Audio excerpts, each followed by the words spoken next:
Hey, welcome back to the channel. Today, this is my response to GRknives. Show me your gentleman knives. And so this is it right here. I'm going to show you this little beautiful gentleman knife right here.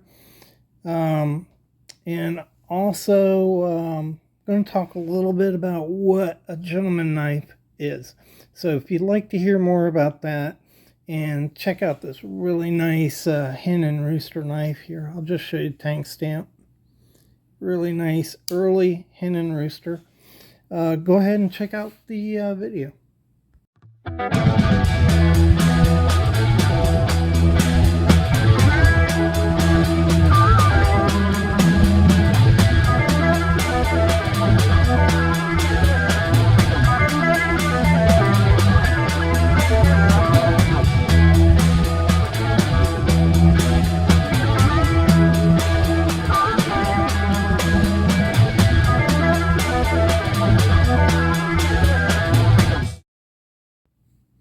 Alright, welcome back to the Fortified Castle. Today we're looking at this little gentleman's knife right here. Wow, what a knife this is. You guys are going to love this. This is a really finely made Hen Rooster knife, pre-1975. And then I'm going to talk a little bit about what a gentleman's knife is and what you can expect from one. And you may find out some surprising things about that. And I want to say hi to all my viewers. Bonjour, privet, guten tag, hola, and ciao to my foreign viewers. And before we get into all of this, I just want to put a shout out there to Brian's Knives. And information is on the screen right now. New channel, or maybe it's an old channel. I don't know. But I'm always looking for new channels. Maybe you are too. And you can check them out. All right. So this is... hold on a minute. All right. I keep forgetting to do that. I wanted to give you the length of this. It is a 2 7/8 inch or 73 millimeter equal end penknife. You can see it has two blades right there at opposite ends. It is scaled and really nice, genuine horn. I love it when it wears off like that. It gives character to the horn. Look at this side. Isn't that magnificent? And you can see really nice. This thing is in pristine condition. Really nice job. Precision made. And you can see the Hen Rooster right here. This is a very early trademark.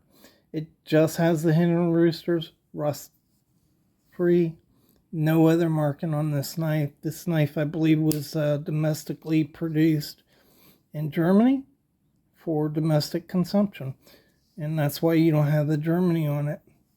Man, look at how tight the spacer right here that pushes the blade over. Look how tight the termination point there is with the back spring. There is no gap whatsoever. Really nice craftsmanship on this knife right here. And you can consider this a gentleman's knife. So let's get into that. So what do we mean when we talk about a gentleman's knife? You know, generally these are knives that have a little bit of class to them. So they're they're finely made. They can have precious metals in them. They can have really nice, this is just bone, but it's done perfectly, high polish on it. Just really beautiful whittler type of knife. And this is in tortoiseshell. I would consider this a gentleman's knife right here. Nickel silver pins, bolsters, has brass liners in it. But that's kind of the idea. You know, they're finely made knives. That term gentleman stretches back to the 13th and 14th century. By the 1700s, it really had a lot of meaning in England and Europe. And prior to that, nobility was the only one that could carry arms. And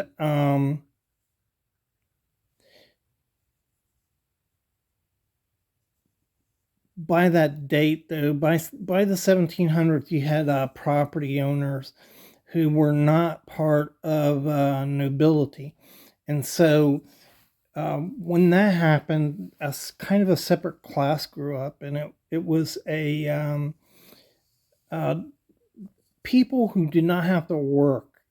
They had means. They didn't have to labor for their livelihood, and so uh, more and more people called those gentlemen.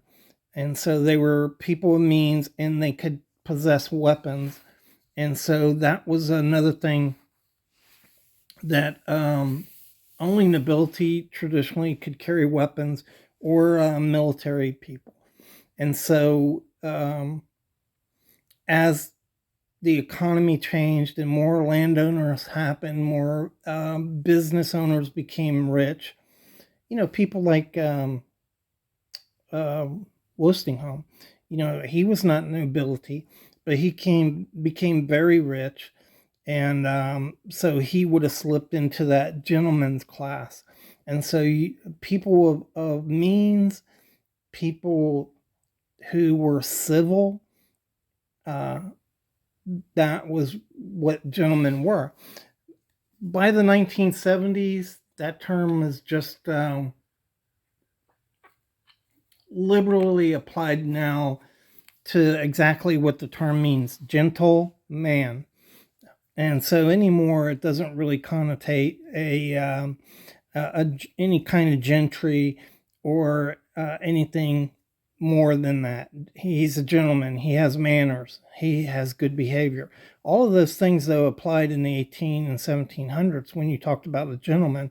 These tended to be doctors. They tended to be judges, people who had property, people who had successful businesses. They had money. And that's what was generally meant by gentlemen. And we think of these beautiful knives like this here, this Wollstonecraft right here, Whittler. But, it also could be applied to knives like these. So this is a little bigger. It's not a huge knife. Let me see right here. Whoop. So, yeah, about 4 1/8. 4 1/8. It's a bigger knife. This is from Kershaw, but it's very understated. So you have this nice titanium looking scales. This is not titanium scales, but it looks like that. And then a nice blue background there. Very nicely made on this knife. And doesn't really look aggressive. It's just a upper class type of knife. Nice titanium offsets there on the blade. And so a knife can be bigger and still be a gentleman's knife. This knife is pretty good size right here. This is a Benchmade. It's an older model that's not made anymore, but it has G10 scales, and you can see they just, it looks refined.